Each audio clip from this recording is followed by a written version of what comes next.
everybody, and welcome to the Movie Reel, brought to you by the Loud Thumbs podcast. We're going to bring you, it's from Hulu today. So this one's a Hulu exclusive from what I know, and it's called The Vanguard. So Jackie Chan movie, we're going to get into it. We want to pick something that was a little quirky maybe, and just fun. And we'll see what we thought about it here. We'll talk about it. And to join me doing that again, I got Katie back from the Circles and Squares podcast. Hey, Katie. It's great to be back. It's always a pleasure. Yeah, definitely love having you on. It's a good time. So we're gonna start off like we always start off, kind of what we've been watching, and let everybody know something. Maybe you've been watching something you don't like, maybe you're loving what you're watching, and go from there. We'll get into some Rotten Tomatoes and some of the Vanguard, and let everybody know what we think about that as well. So before we do that though, why don't you tell everybody how they can find you over there at your Circles and Squares podcast? Yeah, absolutely. So I'm sure you guys are all sick of us by now. No James on the last episode. Never. But you can find us at Circles and Squares Pod. All of our links are on Twitter. We got an email address you can reach us at. YouTube, all the podcasting platforms. So yeah, wherever you want to check us out, we do a weekly episode, and we try to hold our standards up to what these guys at Loud Thumbs are doing. Yeah, we work on par together. I think we do a real good job. So it's always fun. You'll see us over there, or they may be over here. We do a little trading, and it's a good time. And I'll definitely make sure to put anything below, so you guys have a link. If you want to check out their podcast, just check in the episode descriptions or in the link below. You'll see it. So guest first, like we always do. What you've been watching? Well, I was so prepared to come on here and bless everyone with some more talking about how beautiful Arcane is. But I hear that James on the previous episode sabotaged that for me. Stole it.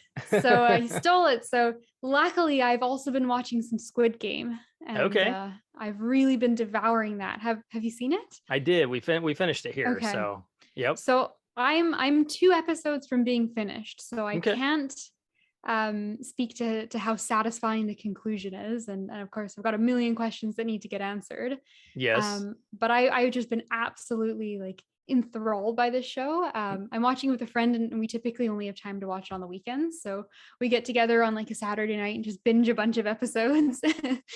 And it's good. I'm really enjoying it. It's very different. Mm-hmm. So it's nice to have a change of pace. And it's a lot more, I guess, like gruesome than what I was expecting. I think when it first came out, people were talking about how wacky and outrageous Squid Game was, and it's just this like bizarre game show. And so I was expecting it to be a little bit more like over the top and kind of less serious. Yeah. And it's definitely outrageous, but it is very grounded in like how awful and traumatic this is, and how desperate these people are to compete in the Squid Games, because it's like they need the money, and it's worth dying for based off of their current living situation. Yeah. And so there's a lot more of a human element to it. And of course, as the cast dwindles and you kind of get to know them, and people team up, and then it gets, you get all these situations where it's like, there's 2 characters you're rooting for, but only one of them can make it through to the next round. And it's very stressful. It's like an edge of your seat kind of thing. And of course it's the mystery of like, well, who's putting on the Squid Game, and all the behind the scenes things. So I think it's a really well done mystery show on top of being this like outrageous spectacle at the same time. So right.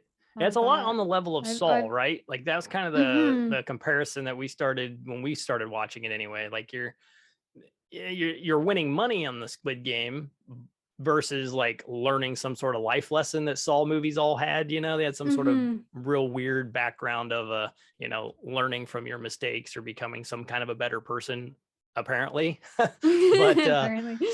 So yeah, that was kind of the biggest thing about Squid Game I took away from it, that it was very much like watching Saul. So for anyone wondering, about the show, it is gruesome. It is. I don't know. Would you call it gory? I don't know if it's gory.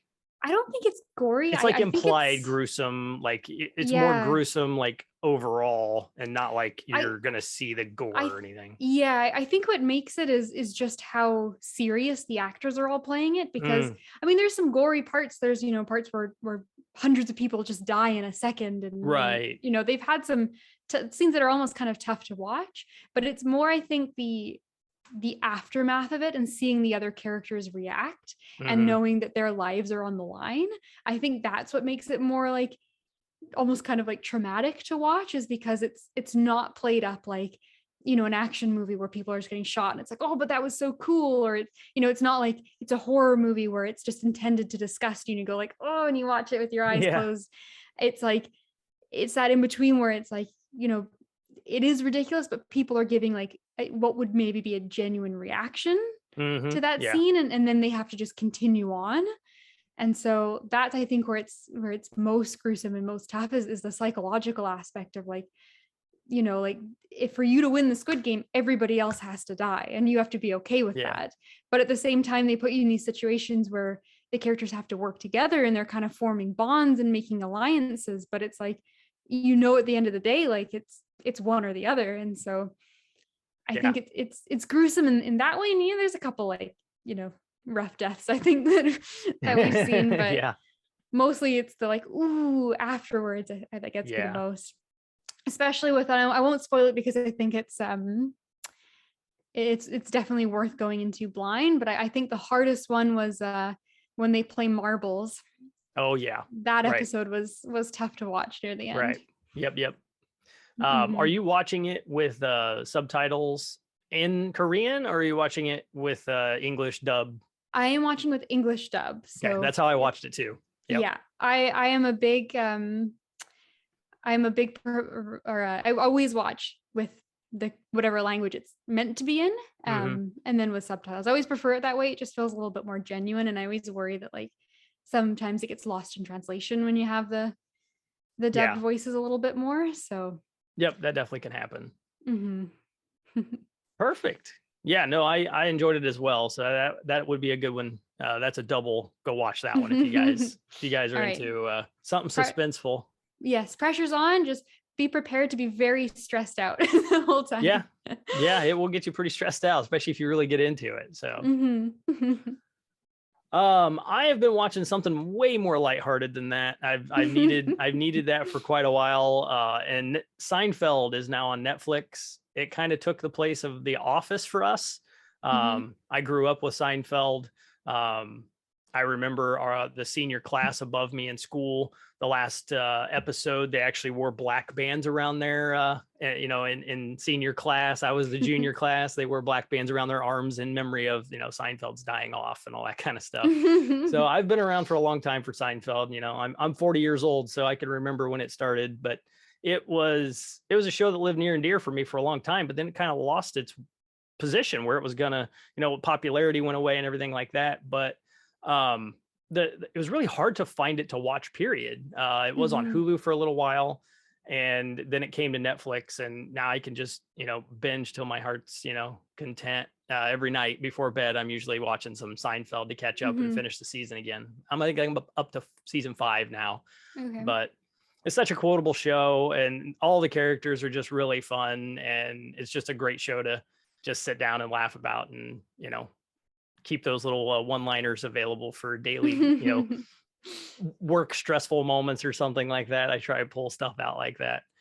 But Seinfeld's great, so I love his comedy. I've already mentioned Curb Your Enthusiasm on some of the previous movie reels. I really enjoy Larry David's sense of humor, and him and Jerry wrote and came up with this show, well before Curb Your Enthusiasm. But absolutely love Seinfeld. It's on Netflix. You guys should totally go watch it. If you're younger and you're not familiar who, Jerry Seinfeld is or what the show is, go give it 5 episodes.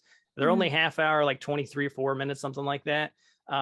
Because it starts off pretty slow, but then they really hit their stride about halfway into the first season.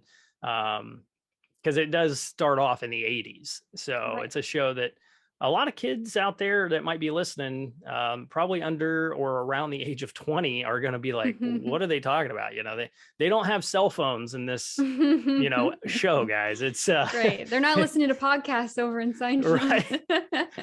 right. They actually have to go to their friends' houses and, hang out and to be able to talk and have a good time. So, are you a Seinfeld fan? Have you ever watched any of Seinfeld? You know what? It is the one show in that kind of those like comedy genre shows that I haven't actually watched. And I've been berated by all my friends because yeah, good for them. Yeah, exactly. I've got some people who've requested it, but I think the problem is, like you said, like it's come to Netflix, but it was always hard to find. So I never watched it when it was on TV. I was always aware of it. I think I'm just kind of in that age range where I was definitely around for Seinfeld, but like it wasn't in it maybe necessarily in its heyday.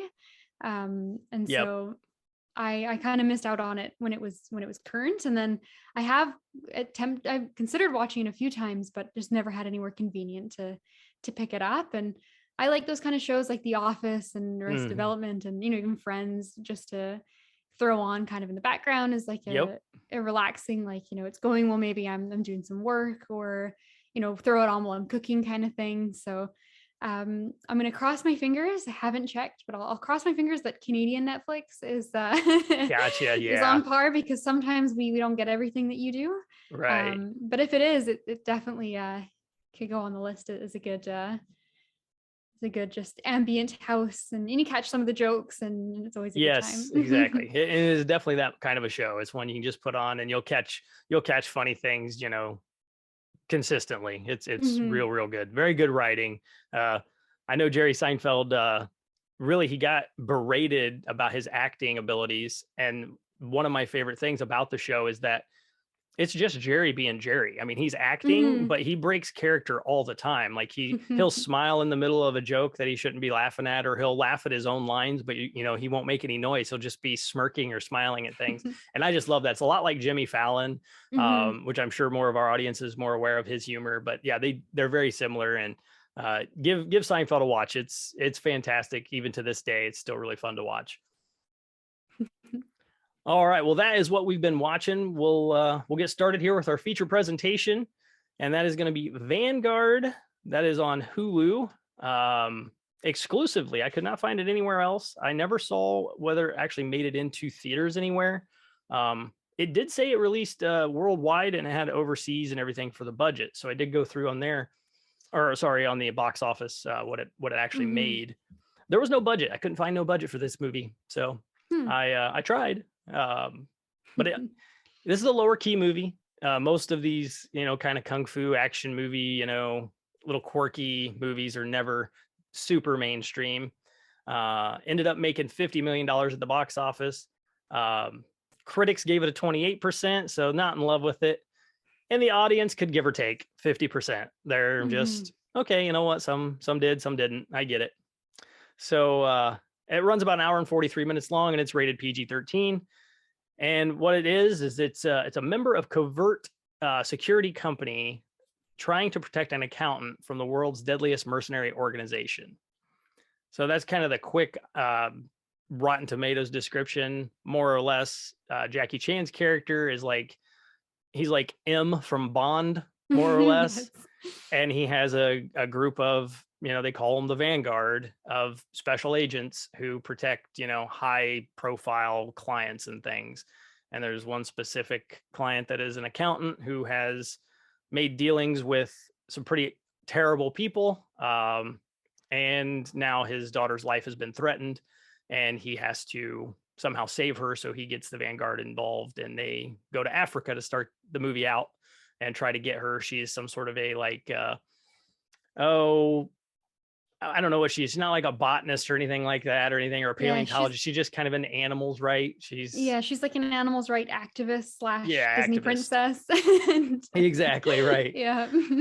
So they head to Africa to try to save her, and then we get on from there. So overall, starting off, how'd you feel about the movie? How was your hour and 43 minutes spent?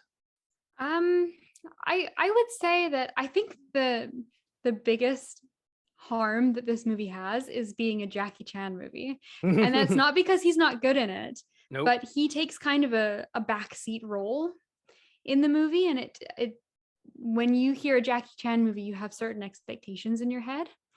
And I think it doesn't necessarily live up to those expectations. So I had a good time with the movie. I thought it was fun. It's very lighthearted. It's just, a super easy watch. So I enjoyed it overall, but I wasn't in love with it. Yeah. And it didn't really scratch that like Jackie Chan itch that I had.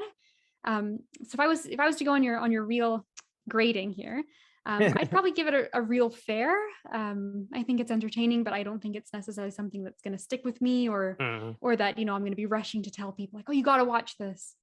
So Same. Mm-hmm. I totally agree. The trailer portrayed this movie as like a Jackie Chan over the top, goofy, karate movie again. Mm-hmm. I was kind of hoping for like a Rumble in the Bronx type of movie. I get it. He is up there in age now, he's not getting any younger.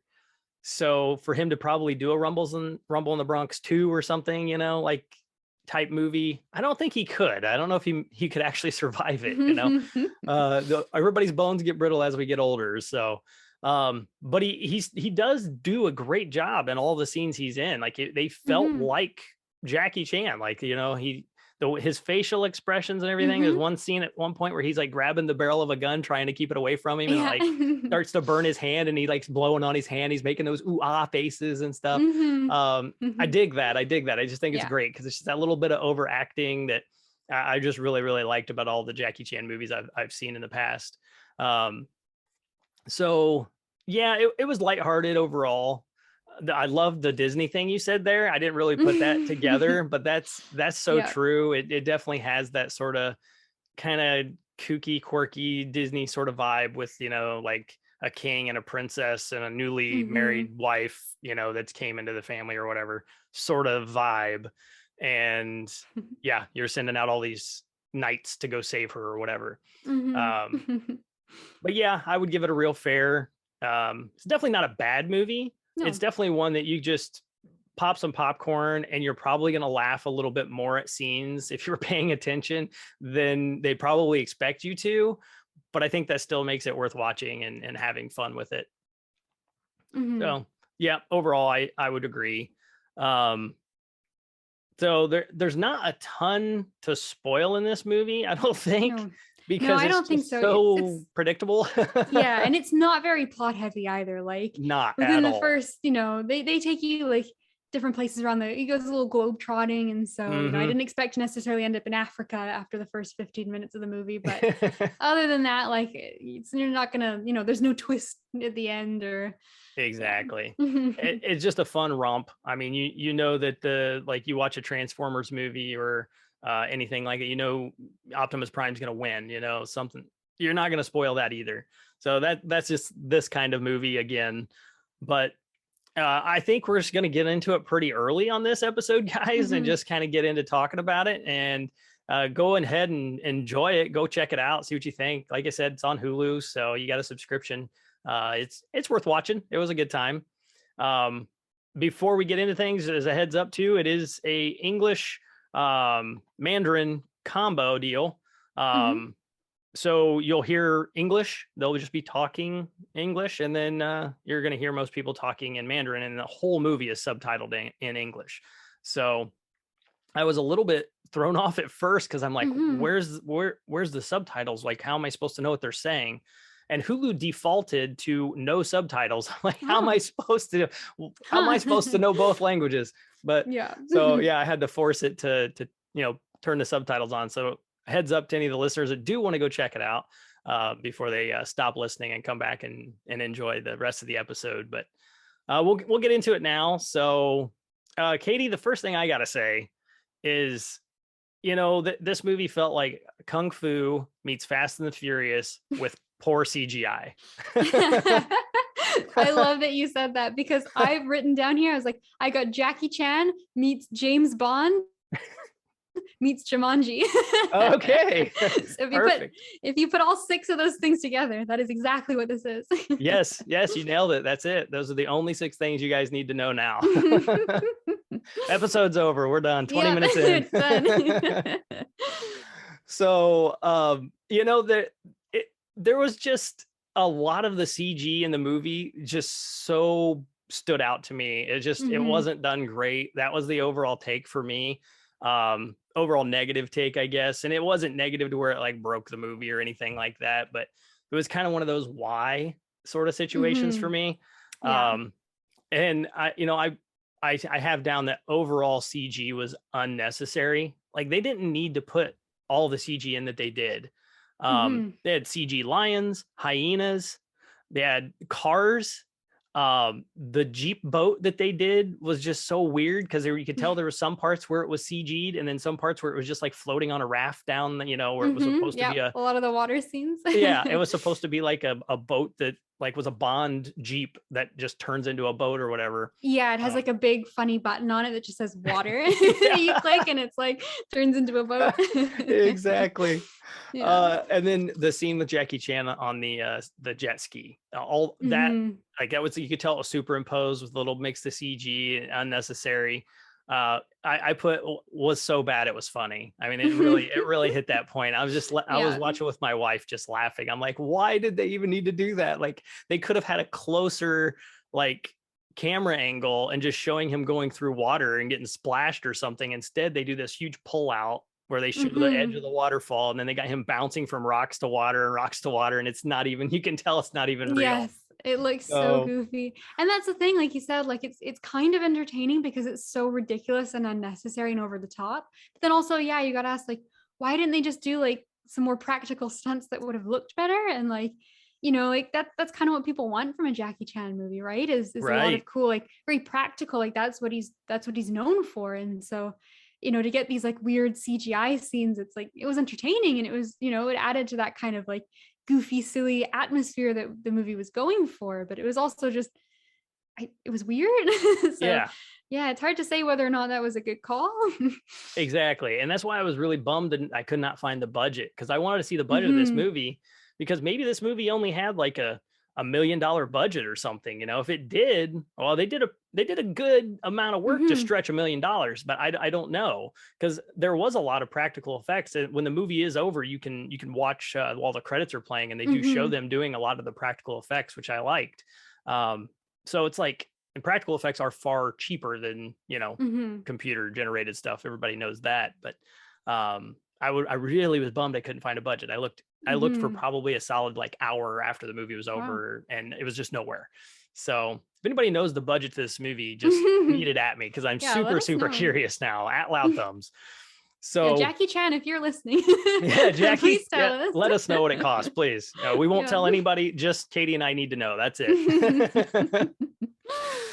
And then like later on in the movie, they had the CG cars, and we both have video game podcasts, and I'm sorry, but those cars were like not even close on par with new video games that are racing games. It was like the red Ferrari scene where they were speeding up with the gold vehicles and speeding up to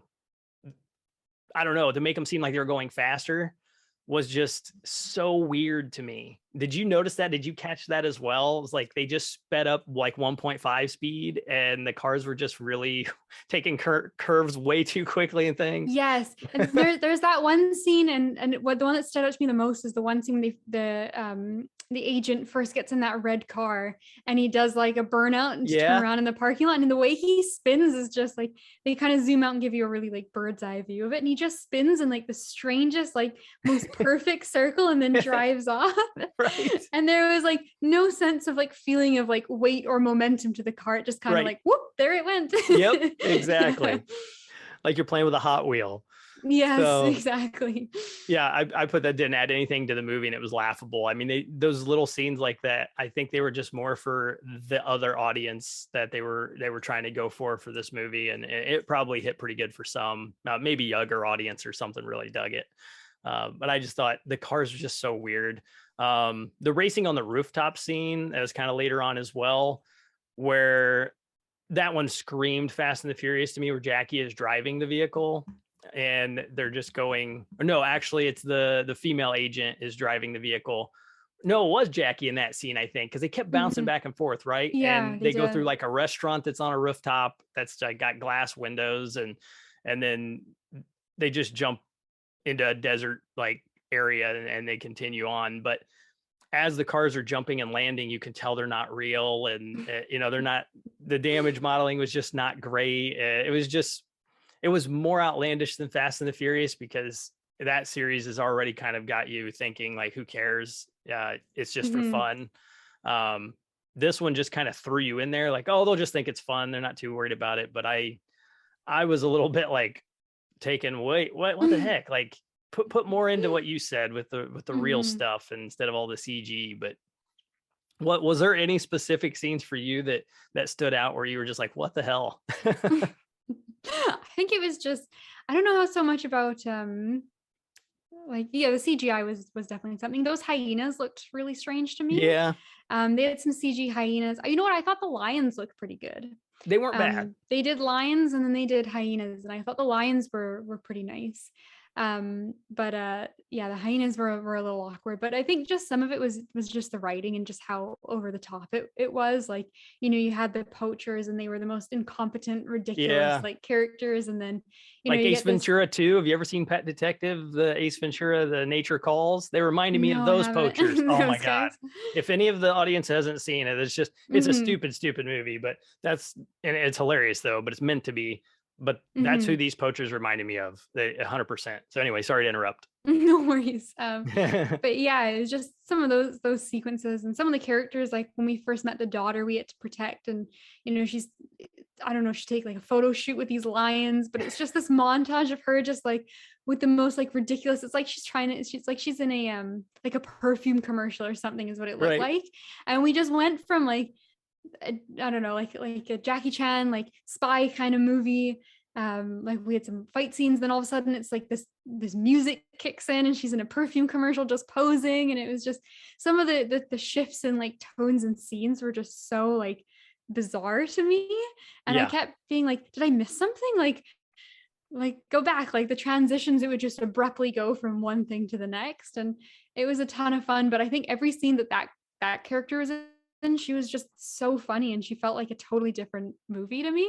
Yeah. And she's got that house she lives in that's like some big dome like in the ceiling, hanging from like, a branch. Yeah, she just like has this elevator and she goes up and she's got this like hanging dome in the middle of the jungle. And like it was cool, but it was just so strange. And like they kept throwing in little details like that. And in the final battle, when they're in the fortress and they're fighting, and then all of a sudden like one guy flies over and he's on like a hoverboard, and it's that was cool. I like the hoverboard. It was cool. I remember thinking it was super cool. I was like, who is this guy? Like, where just out of nowhere. Exactly. Out of nowhere, he just flies over to like help, and like nobody acknowledges him. He flies over one scene and he's gone. And so it just kept pulling out these like ridiculous, goofy things, and I kept thinking like, maybe that was like scenes cut from earlier, and so like it kind of brought that up beforehand, and then they trimmed it, got rid of it for whatever reason, or maybe not, and they just figured like, yeah, we've got an extra $200, let's throw in a jetpack. Right. So it was just, you got to take that movie on its own terms, I think, and just enjoy it for how silly it was. And when something like that happens, you have a good laugh and you continue on. Yes, exactly.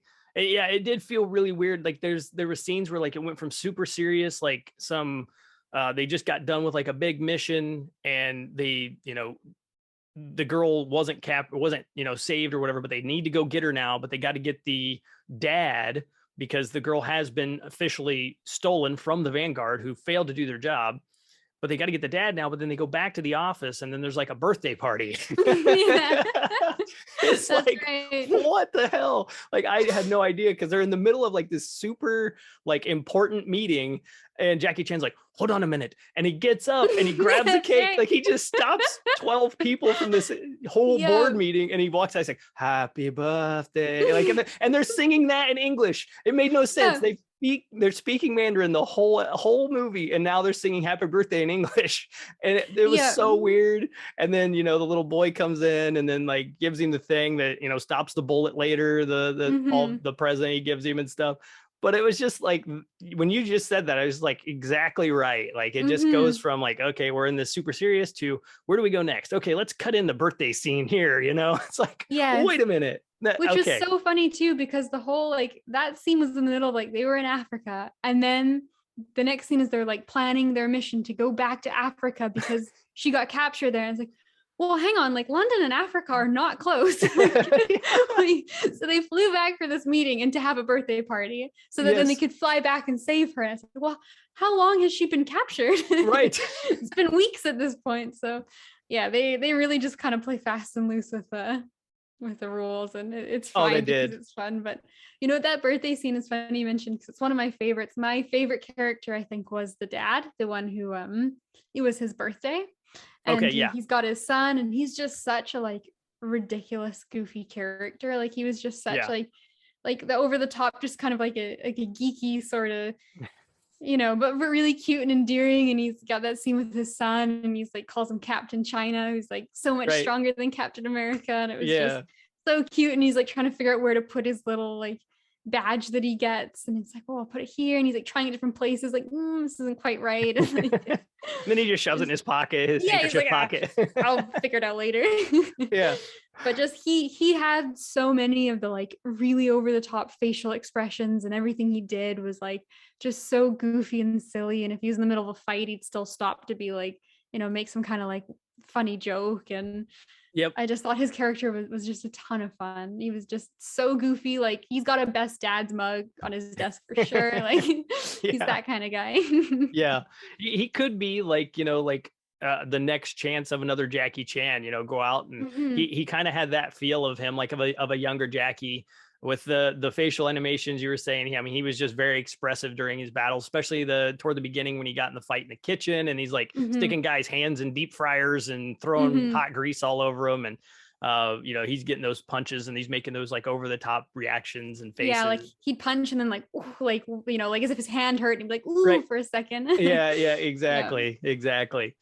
So obviously this is a cookie cutter story, guys. It's very much, guy's daughter gets stolen. Now they need the guy. Now they do the swap. Now they got to get the guy back. And, at the same time, they're trying to figure out what's going on with the accountant had a father who he basically sat him up because he found out he was going to use all this money for like weapons of mass destruction and everything.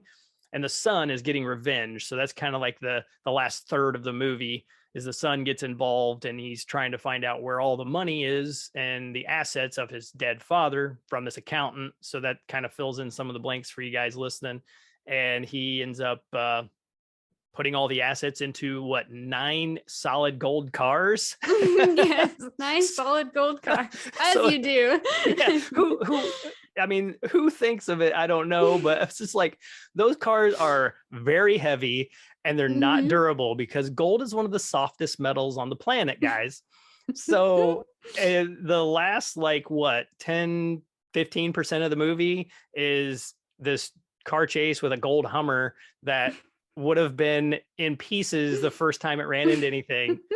And it just threw me for a loop that I just couldn't help but just continue to smile and just laugh and poke fun the rest of the movie. But I still had a good time with it, So I can't say it was bad, but it was just ridiculous. And the red Ferrari is technically also a gold car. It just has a red wrap on it, right? Right, exactly. Because that was a thing. They're like, well, how are we going to get these gold cars out? Because, like people are going to notice them. Like, don't worry. We've just put some red tinfoil on top and no one will ever notice.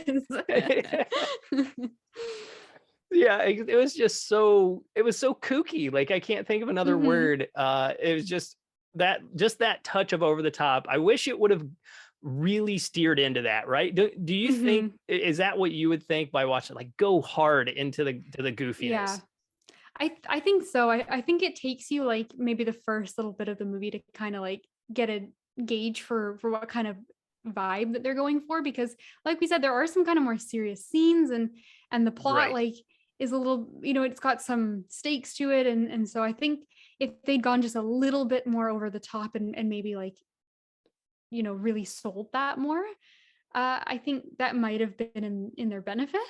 But at the same time, it's not like you're like you realize what you're in for once you're partway through the movie, and it doesn't necessarily slow down. But I think there's definitely some, more jokes or things that they could have thrown in that could have just worked in that atmosphere again. And maybe I'm a little biased, like I'm not a huge car chase person, so I think that ending, I think, was maybe a little bit like anticlimactic for me, because I feel like it was a well done car chase, and they had a really good scene of like someone's car flipping and like the slow-mo and his coffee flying out, and that was really good. There's like a baby laughing at him, and that part was really great. But I feel like had the whole chase kind of had that feeling to it where it was like really ridiculous instead of being silly, but also like trying to get some cool car footage in it, it would have maybe been a little bit of a more appropriate ending. But I think overall, I think they did it enough to the point where it was consistent and it was funny and it worked. But I think that they could have maybe dialed it up. They were at 11, they could have dialed it up to 12. Right. Now, one of the things I wanted to compare it to, or at least not fully compare, but at least try to say what I think they should have done. Have you ever seen the Naked Gun movies?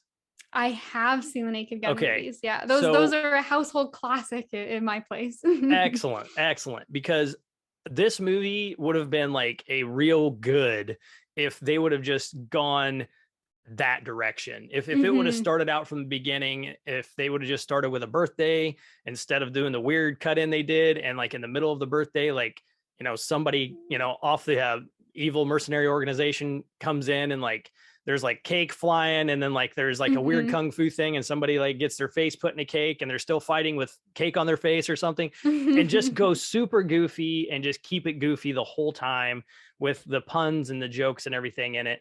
Guns that go off and have a flag that say bang come out of them, or have a flag that says, fist or something, and then they punch them with it. I don't know. Yeah. Like something like that would have been great, because it was right on that cusp where it couldn't decide what it wanted to do, if it wanted to be a serious movie, if it wanted to be kind of a just fun, who cares, or just like completely outlandish, like, just go nuts, and none of this is realistic. Because there is definitely more unrealistic than realistic in the movie. The fighting is the only thing I can say that would be the realistic part of the movie.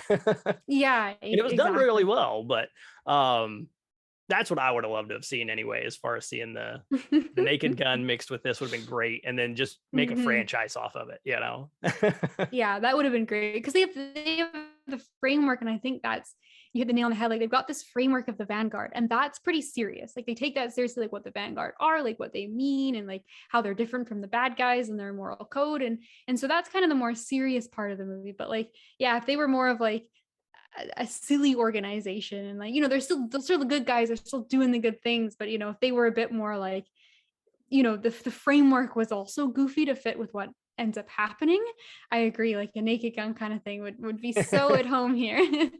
And and Jackie Chan can do comedy. The guy, he's worked, he's done the Rush Hour movies and a couple other ones that, Shanghai Noon and stuff are funny movies. So he has the comedy chops for it, and he could be just a leading comedic actor in the movie, and wouldn't have to really be doing the fighting. He could still take that back seat and maybe throw in a punch or two here or there or something, and then kind of pass it along to something like this, and just have like just a quirky, just fun but action filled, kung fu movie. But not too tongue in cheek. There's a couple of them, like I can't remember the one, but there's one ridiculously over the top dubbed kung fu movie that I'm completely spacing. But don't go that far. That movie was just ridiculous. Kung Pao or something like that. So the one with the cow? Yeah, I think it is actually. They get the cow doing some martial arts. Yeah, that's exactly it. And I can't remember the name for some reason, but I would love to see a movie something similar to that. And I was kind of hoping, like we started the episode out, it was going to be like a realistic, like, we're going to fight you and there's going to be awesome fight scenes, and there's not going to be all these other floating jeeps and this kind of stuff. It's like with a water button. So it's like, come on, like, give us something a little bit more in the real world. And a girl that can hug a lion's probably not the most realistic thing either. So I was like, oh boy, but I would have absolutely loved that. but yes, the hoverboard thing, I got to go back to that because that thing was super cool. It was so And I cool. don't know if it took too much money of their budget or what, but it just came in and left. Like honestly, I can't even remember what happened to the guy on the hoverboard. Like it's To just be honest, if I remember correctly, I think he like flies by, like they're disarming that bomb, I think is when it's happening, and he yep, just kind of flies by and maybe shoots a guy, and then just, I don't know, he flies off flies into the off. sunset, I guess. Yeah. He's gone. He's like, I've done my work, I'm clocking out. Right, exactly. That's exactly what I remember. So I was just making sure I didn't miss something there. So good. I don't think I did. No, unless we both missed it, but I think I saw that guy and I was like, hang on, and I paid strict attention to see if he came back. Right. And one of the other things you mentioned, just the bomb, this was going to be in my next notes. I'm kind of going down as we go here, is that scene was excellent. Like it was really good. Like it was very much in a world of realism and, you know, thought out. It made sense. And I even feel like, you know, it would have worked. Like it made me believe, oh, that's a way to get this guy out of danger without killing everybody, you know? It was kind of like I chalk it up to like Raiders of the Lost Ark with Indiana Jones. He's like swapping the bag for the idol, the bag of sand for the idol kind of thing, you know. But but instead they blow a hole in the ground and just fall in that instead of getting blown up. Yeah, it was kind of cute because it felt like that's always what you do, right? You always do a replacement, and it felt like it was, you know, you were expecting that kind of thing, and then they had another additional cute like solution to the problem, which like I didn't see coming. So that scene did put a smile on my face, and it was pretty well done. Yeah, I like that one a lot. I was pretty happy with that. How did you feel about the scene when the main character, I guess I want to call him the main character, the dad, that he kind of got rubble falling on him, you know, like he'd fall under the rubble and he come flatlined, you know, they couldn't read him anymore because they have everybody hooked up to this, you know, crazy technology. They can tell if they're alive or dead. How did that scene feel for you anyway? With, you know, he ran in, you know, he saves him while they cover him and then they get him into the Jeep and then they drive away and he's trying to bring him back and all that kind of stuff. How did that work for you? It was, you know what, I was surprised by it because your initial thought is like, well, there's no way he's dying, right? Like he is the main character. He's like the one with the family. He's got the son. Like he's going to be fine. But it went on for a long time. It was a long scene. And, you know, by about the 90% mark, and he's still not resuscitated. He's not breathing. Like, I mean, it's been like a couple minutes. Like this guy's dead. And I was about to be very surprised. Like, it didn't seem like the kind of movie that would kill a character like that, especially that kind of character. I was like, wow, that, you know, maybe it's going to have a really emotional, like, ending to the movie. I'm totally blindsided by this, but of course, you know, he comes around because of course he does. And, you know, they have a little bit of banter. He's got a cute, like, oh, stop. Like he's getting CPR and he's like, stop, that hurts. Like, you know, right. Yeah. Yeah. He makes some jokes. And I think it was overall, like, I guess it was overall, it was good. I don't know if how emotional it felt, and I don't know if they were necessarily going for that as opposed to, you know, humor and just like that's the quintessential, like, you got to have a fake out almost death. Right. I thought it was okay. I thought it was, you know, maybe I think it just went on really long. I think probably the most serious part of the movie, right? Yeah, probably. That's what I felt anyway. And so I mean, I guess props on them. They genuinely tricked me because you know, I bounced back and forth from being like, there's no way I'm not even going to consider, to like, oh my God, are they going to do it? So right. Yeah, it felt like a very different tone to the rest of the movie. Yeah. You know, we haven't had a big emotional beat again. Yeah. Now we're on to, you know, emotional death. There's everything. But yeah, overall it was okay. And you know, they played it off as a good joke afterwards. So yeah. Well, and you know, once again, like we just said, like it was just thrown in there. Like you got another, you know, more serious thing than anything else going on, but then they break it again at the end. Instead of steering, they just kept going left right, you know, they weren't staying down the middle. And you said they were kind of joking, you know, that hurts on my chest or whatever, and he looked at him, he's like, did you kiss me? And then the other guy's like laughing and crying, and the other guy's just laying there covered in rubble and stuff, you know, alive now, and he's like, I'm all yours, you know. After it's just like come on, like it was so weird. it was weird because they just kept going from one direction to the other, and if they would have just stayed in one, lane, it would have made a huge different impression on me and for the Mhm. movie. But they just had maybe they had too many different like ideas and nobody could like agree. So they're like, fine, put it all in there. Yeah. Yeah, exactly. Like we said at the top of the show, this was 6 movies all put into one. Yeah. So you got a little bit of everything. Right, exactly. Another note I have to talk about is the punching when they punched the hostage, the dad hostage that they actually swap out for the daughter. When they punch him, and the one time they punch him in the movie, they had to add CG blood. And it was just like, what in the world? It was terrible. It was just like a big ball of red goo just comes out of just some ketchup. Yeah. Right. Yeah. And it comes out of his mouth. And then the next thing you see is he's got a huge bloody mark on his forehead. So I was like, okay, there's no continuity. They don't even worry about that. No big deal at all. But I was just like, I have down here, why? You know what I mean? Like, why did they have to do the blood at all? Just punch the guy and move the scene to the next. You just knocked him out. That's it. Just punch and move on. But well, and that's the thing too, is like, it's so like, I mean, there's a lot of violence, but it's so like they go out of their way to be like, especially at the end, like nobody was killed. right. They got like a news report and it's like, well, nobody was killed. Like a couple of people got casualties. hurt, but everyone's fine. No casualties. Like they go out of their way to make it very like PG, like very safe. Like, there's gunfires. You don't see anyone really get shot. Like, yeah, they're beating each other up, but it's kind of over the top kung fu. And there's one scene, and I made a note of this because I was like, well, that was like surprisingly gruesome. And it's when they're sneaking into the fortress and there's a couple guards they have to take out on the way. And one of them gets his neck snapped. And like, yes. you don't see it as brutally as like, if like the Punisher snaps someone's neck or something, right. there's no big like gross bone snapping sound. And it's not that level, but you do kind of see his neck get twisted.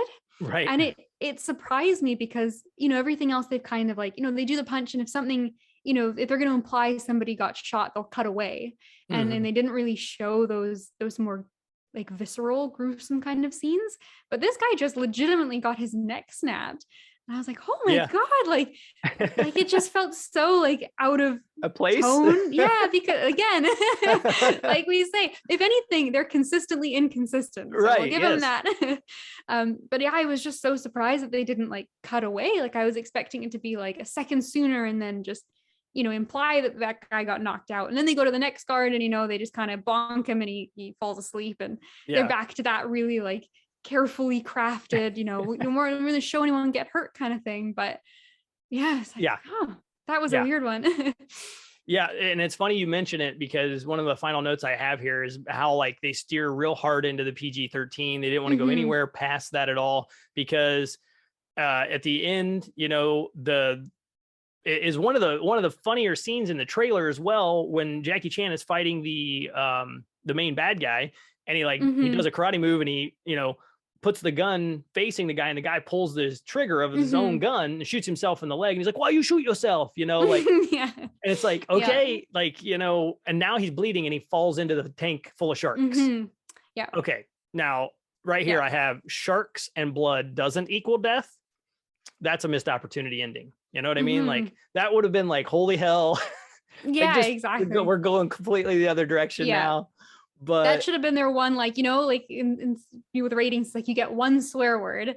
Right. Okay, you get one good death scene. That's the shark. You save it for the shark one. Yes, exactly. And I was fully expecting they did the same thing with when the one character was dead and we didn't know if he was going to come back.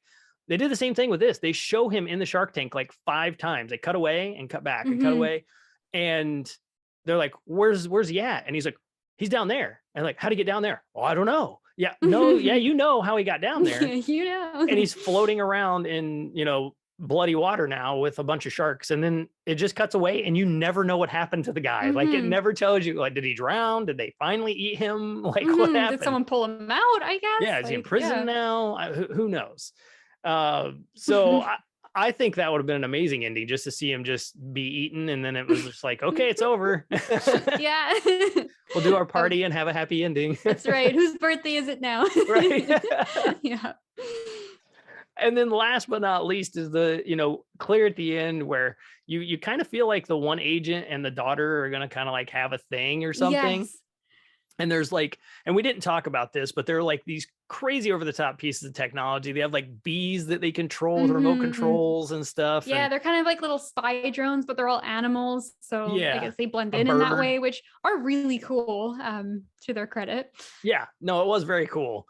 And but these drone bees like bring in like some sort of just just like a blanket or like a, I don't know, it was like a Yeah, it was like veil. a white cloth, and Yeah, it like a kind of see-through cloth. right. I was like, this is weird. Look, kind of, and it's floating, and the bees bringing it down. I'm like, kind of is like magic carpet kind of vibes, but it's not a Yeah, carpet. It's like a cloth, and yeah, it lands on her head and it veils her kind of like almost like a wedding veil. right. And then yeah, you're expecting them to finally have their kiss because of course these two characters have been flirting the entire time. Yep. He keeps saving her, and they're both Virgos, so I don't know Yep. if they're supposed to get along, but yeah, they imply they do. And so then he's like, oh, I've got a present for you, and the veil lands on her, and she like pulls it up and like, all right, it's the kiss scene. And then he just kind of like walks over to his friends and he's like, yeah, we did a good job Yeah. today. Yeah, and he's like thanking them. They're like, don't thank me, thank the bees. It's like, what? Yeah. Like And she's just standing there like, could you imagine being her and you're expecting like, all right, this is our moment, and he just like goes and like like reminisces about how fun the mission was with his right. buddies. It was so awkward. I was like, okay, that's a little weird. So we on top of not getting to see the bad guy get his demise or whatever, like we don't even get like a true like happy ending between these two characters that you've been thinking is going to happen the whole time. So what, how do they end the movie? They do like a crazy drone, like, let's take a picture, it's the Chinese New Year, and they show the picture, they say, whatever, Happy New Year, and then it cuts, like they break the fourth wall at the end because they're like waving at the camera as it's flying away. I was just like, I'm so lost right now. Like, what am I? Is this now a reality TV show? What just happened? That's what it felt like. The camera must, what, I thought it was strange too, but it's just clicked now. The camera must have been one of their bees. There we waving go. To their bee camera. That's it. We can fill that plot hole. We're good now. We got it. But yeah, it was just so strange. And it was just like, are they trying to subvert expectations? And like, that's the joke? Or right. is like, maybe it's just something that like, maybe the cloth like flying in has some kind of symbolism that I don't know about. Like maybe that's something to do with Chinese New Year, or like, maybe it's like a cultural thing that I'm just, that's like, what I wondered on. as well.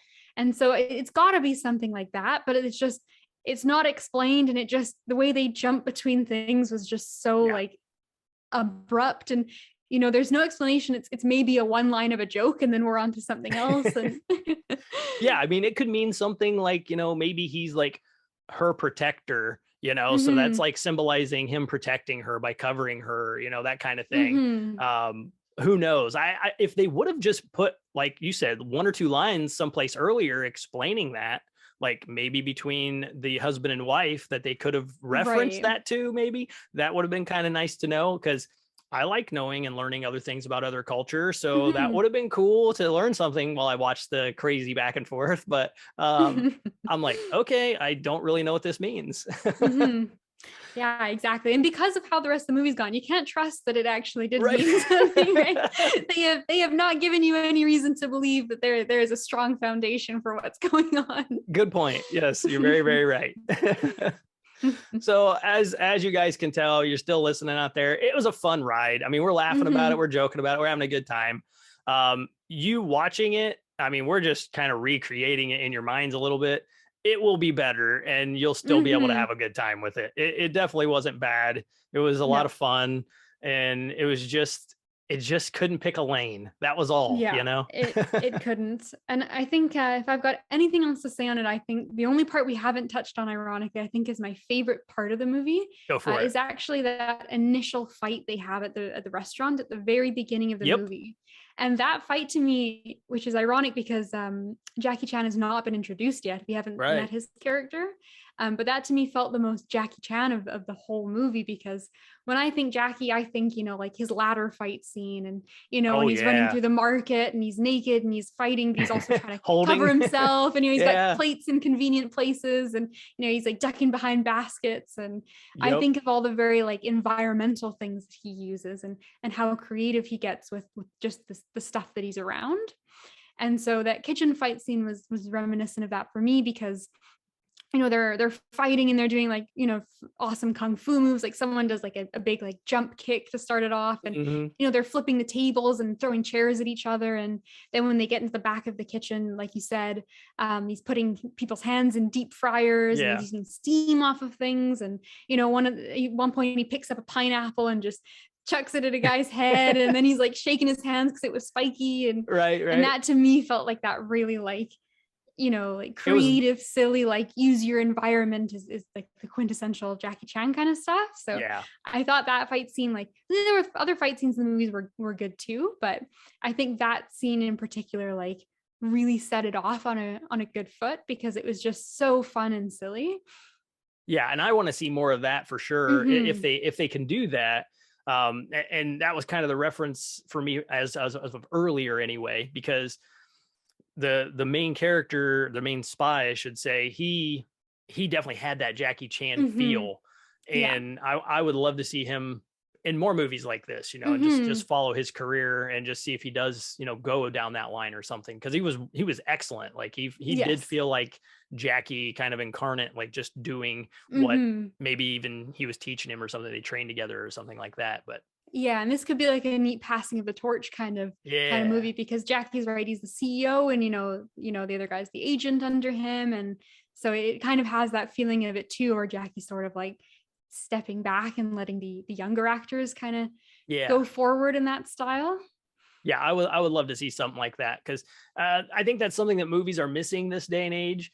And this movie gives us, and we haven't touched a whole lot on the fighting, because everything else was just so crazy. But all of the fighting in it is real. Like all of it's really well done. It's choreographed good. It felt fun, and it just visceral at sometimes. I mean, like you were saying, some of the way they killed people was probably a little different than it should have been because of the way the tone of the movie started. But the tone of it started very much like, okay, no matter what's around me, I'm going to use it as a weapon, because that's what Jackie Chan does. Because they're fighting in the dining room, because that's a double fight too, which was really fun, because you have the one spy in the dining room and the other spy makes his way into the kitchen trying to save the wife. And they're using chairs and tables and anything he can grab to fight these guys off. And then the kitchen one was just a little bit more to my liking, just because of all the extra things he was doing with him. And the knives and stuff like that, how they were fighting and blocking with like butcher knives and then regular knives, and it all felt really fun. And I you kind of get the rug pulled out from underneath you a little bit in that aspect, because it starts off and you're like, yes, this is exactly what I was hoping for, and then it totally changed. So I agree. And I think coming up with a movie, deciding what we were going to watch, I think kind of stemmed from I was having a Jackie Chan like itch that I needed to scratch. And so that first scene was like, okay, I'm getting it. And then the rest of the movie didn't really give that to me. So, and that's not necessarily a critique on the movie, I guess. That's just a critique on my expectations. And so that's, that's not inherently negative, but while I enjoyed this movie, it did not scratch that itch. So I'm going to be going back and kind of going through a catalog, I think. Yes, same. It didn't scratch that itch. We both wanted to get something that was just over the top kung fu and karate and fighting, and didn't happen. Not enough anyway.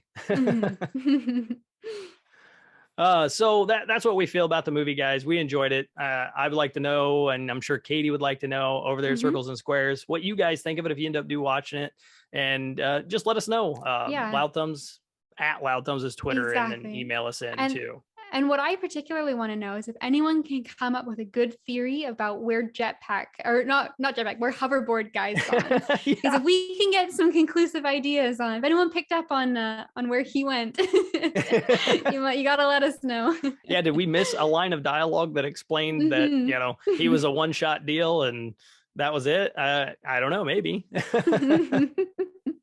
So go check it out. It's worth a watch. It's a shorter one for movies these days too. So, it's not a 3-hour movie. It's just a fun popcorn film that you'll have parts you're going to enjoy. And if not, watch it with somebody else or do a podcast about it and have fun laughing about it. So the way we end the show here, guys, is we talk about something that's got us real excited, and we're almost out of here. So we're close. What do you have, Katie, that has got you real excited? Well, I gotta say, so we are recording this on it's December 11th, is our current timeline. It's gonna be different for you guys in the future, but it's December 11th today. Those time which travelers. Means that, yeah, exactly. No Back to the Future today, though. No. But that means that Spider-Man No Way Home is very close on the horizon. Yeah. And I am very excited to go see that movie. I'm doing a rewatch right now with a friend of mine, and we're going through all the old Spider-Man. So nice. We're still in the Tobey Maguire universe. We're making our way to Andrew Garfield, and then maybe jumping onto the couple Tom Holland ones that precede this as well. So it's just been a ton of fun reliving those movies and building up more hype for No Way Home when it kind of brings them all together. So allegedly, I can't believe allegedly. I mean, we know the villains are there at least. The villains are, yeah. The villains are totally there. I will be surprised if Toby doesn't make an appearance. Yep, same. So it's just been so fun reliving that. I can't believe that they actually pulled the trigger and did it for No Way Home. Like like a year ago, it seemed like there's no way, like that's just like a fan pipe dream. It'll never happen. Yeah. And now it's like, we're like a week away from going to see it. So yeah, I am very, very excited for this one. Yep, same. Our tickets are purchased. They are already ready. We have our seats picked out and everything. So I'm pretty stoked. We're going to go check it out as well. So on relating onto that, guys, if you're listening to this episode, our previous episode of the Movie Reel had James on, which is Katie's brother over there at Circles and Squares, and we discussed Spider-Man Into the Spider-Verse. So if you're looking for something a lot different than this episode to listen to, that one is a different movie, and it's fantastic. Go check that one out and listen to us. And we have a pretty good backlog now of movie reels. You can go listen to some more with Katie on. We did one for Crimson Peak. We did one for Back to the Future. So you can go back and check those out and let us know what you think of those as well. We would love that. So the last thing for me, what I'm excited about is I talk about this a lot on all the podcasts, guys. It usually comes out of my mouth often. I love The Matrix, and The Matrix Resurrections is real close. I mean, it's 4 days after Spider-Man, so it comes out just the week following. So I actually have tickets bought for both. You are prepared. Yep, we're hitting the theater hard. We just saw Ghostbusters, and now we're going to be doing Spider-Man and The Matrix. So we'll be cranking some movies out here. So it's going to be fun and exciting. So I can't wait for that. I want to see what they do with it. I'm hoping it's not like a reboot sort of deal. So we'll see. That's kind of what I've got in mind. So I'm going to go in with that expectation and hopefully be kind of put on my ear and really made happier than I think I'll be. So we'll see. They've got big shoes to fill. Like, yeah, I'm really excited for that too. I've recently just watched the Matrix trilogy. Like, I think just in 2020, I think we did like a COVID watch. So it's pretty fresh. And I mean, they're good movies, especially the first one. But yeah, like, oh my God, are people's expectations going to be so high? Like, they need to nail this one. Yes, they really do. Yeah. Absolutely, they do. And on top of that coming out, we do a video game podcast. So I got to throw a little bit of video game stuff in here at the end. They have, it's called The Matrix Awakens. It is an Unreal Engine 5 tech demo that came out on PlayStation 5 and Xbox Series X and S. And guys, I got to play this thing and holy shit. Like, it is insane what we're going to be seeing from movies and video games real soon, because it looks like you're playing a movie. The first I have seen something that I can legitimately say is next gen. Like, it's amazing. So super forward to that. Those faces in particular too, like they look identical to the actors. Yes. It is bizarre. Like it's they've passed that uncanny valley. And Thank you. I was hoping you'd say that. Yeah, like they showed it. I watched the Game Awards and they had some Matrix stuff. Just yesterday I watched it and I was like, oh my God, like it was it was mind blowing to watch. Yeah, you should download on your PS5 that download. I think it's like 30 gig. Download it, play it, because it is mind blowing where we're gonna be in just a few years, and I can't wait. So, and for it to be Matrix was just an extra added, bonus for me. I was like, oh my gosh, that's the cherry on top. yeah, it was fantastic. So those are the things that have us excited, guys. That was the movie. Hopefully you enjoyed it. And a couple things, we've been watching. It's been a good episode. We had a lot of fun, had a lot of laughs. So that was great. I really like that. Who doesn't like to laugh and have a good time? So I'm going to get out of here. I think Katie's going to get out of here. We'll have you back again. I think this is still always a good time. Yeah, absolutely. Thanks for having me again. It's been a blast. And so, we'll definitely, maybe we'll keep the Jackie Chan trend going and watch some older ones, see how they compare. I would love that. That would be amazing. So we'll have to surprise the listeners with something like that and see if we can find something that maybe we don't laugh as much at. Maybe we do. I don't know. Maybe it's meant to be funny. Yeah, definitely. Yes. I can't wait. We're going to do another one soon. So look forward to that, guys. That'll be a great time. And for myself and for Katie and everybody over there, Circles and Squares, like we say on every episode, guys, stay loud.